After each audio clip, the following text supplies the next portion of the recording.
Xavier l'avait un jour imaginé, et cette seule pensée, à ce moment précis, le détendait, l'apaisait. À les écouter ainsi, il se reconnaissait et ne pouvait freiner ce petit sourire en coin dont on aime à prolonger l'intime satisfaction.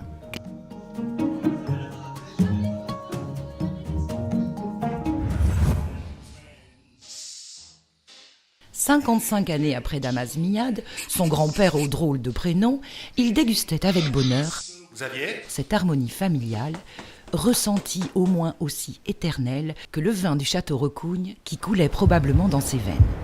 Château Recougne, déjà largement reconnu parmi les meilleurs du vignoble bordelais.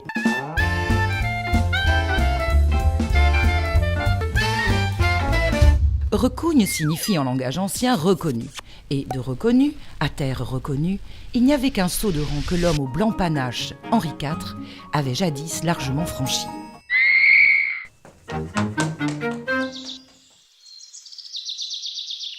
Xavier avait la conviction que les faveurs d'un roi bon vivant et homme de goût, c'était bien pour ses vins.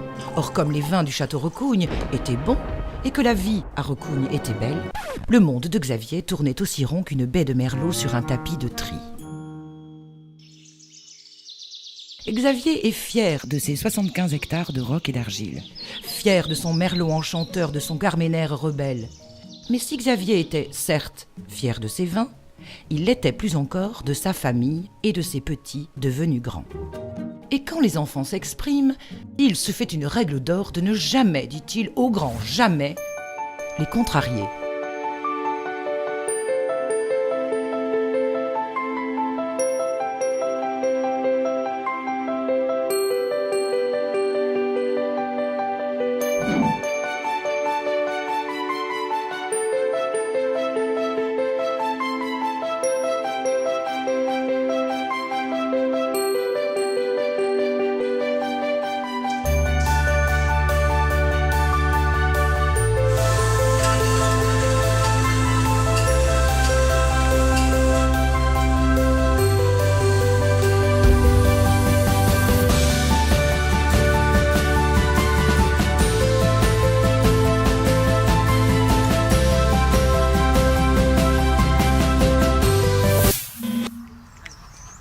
À vrai dire, qu'il s'agisse de Xavier, Marc, Élodie, Agnès, chaque moment passé autour de Recougne est simplement source d'expérience, d'invention et mot magique, d'amour. Oui, amour. Car voyez-vous, c'est avec ces trois simples et jolies valeurs que le petit monde de Recougne concourt à la naissance chaque année du vin le plus généreux qui soit.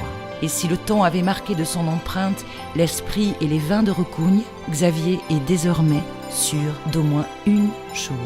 L'histoire est loin d'être finie et s'annonce prête à livrer de nombreuses pages blanches à colorier, mais ça, c'est une autre histoire.